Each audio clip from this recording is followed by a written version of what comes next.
The Tale of Three Trees by Angela Elwell Hunt. Once upon a mountain top, three little trees stood and dreamed of what they wanted to become when they grew up. The first little tree looked up at the stars twinkling like diamonds above him. "I want to hold treasure," he said. "I want to be covered with gold and filled with precious stones. I will be the most beautiful treasure chest in the world."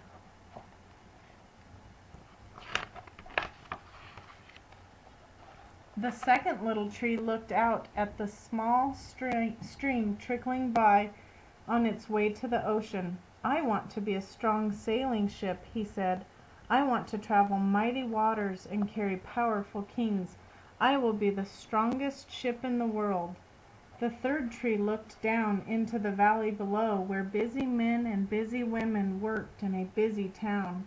"I don't want to leave this mountain top at all," she said. "I want to grow so tall that when people stop to look at me, they will raise their eyes to heaven and think of God. I will be the tallest tree in the world." The author uses the word dreamed to make it seem like the trees have more human aspirations. She also uses the word I to give the trees a human perspective. Fast, the rains came, the sun shone, and the little trees grew tall. One day, three woodcutters climbed the mountain. The first woodcutter looked at the first tree and said, "This tree is beautiful. It is perfect for me." With a swoop of his shining axe, the first tree fell. "Now I shall be made into a beautiful chest," thought the first tree. "I shall hold wonderful treasure." The second woodcutter looked at the second tree and said, "This tree is strong. It is perfect for me." With a swoop of his shining axe, the second tree fell. "Now I shall sail mighty waters," thought the second tree.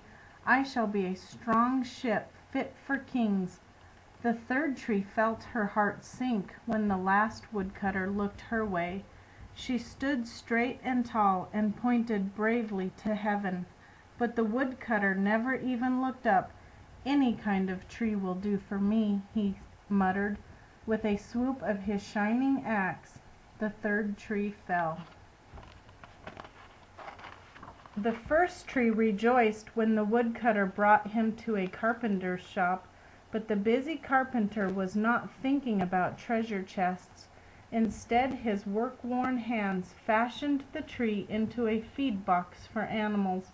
The once beautiful tree was not covered with gold or filled with treasure. He was coated with sawdust and filled with hay for hungry farm animals.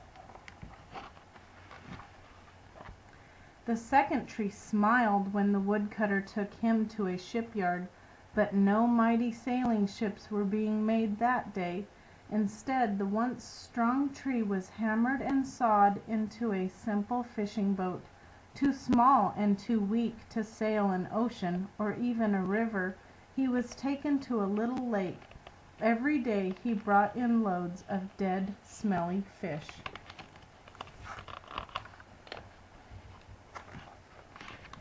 The third tree was confused when the woodcutter cut her into strong beams and left her in a lumber yard. "What happened?" the once tall tree wondered.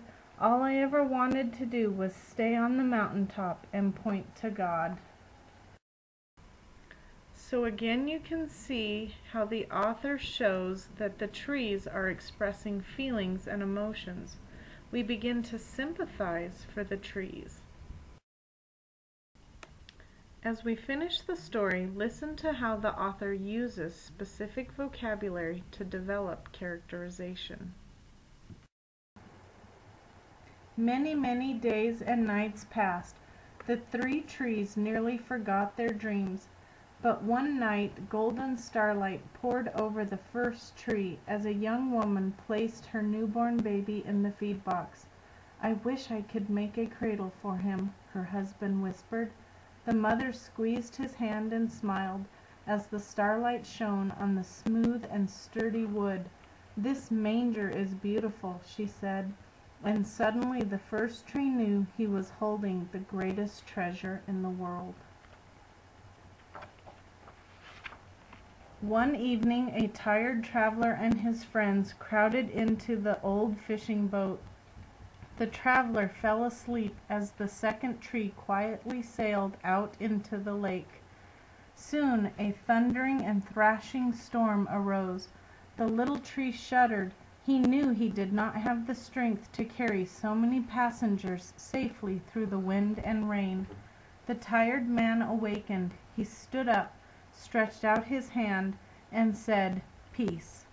The storm stopped as quickly as it had begun, and suddenly the second tree knew he was carrying the King of heaven and earth.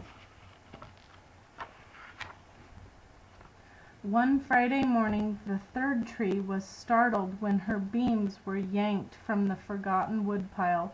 She flinched as she was carried through an angry, jeering crowd. She shuddered when soldiers nailed a man's hands to her. She felt ugly and harsh and cruel.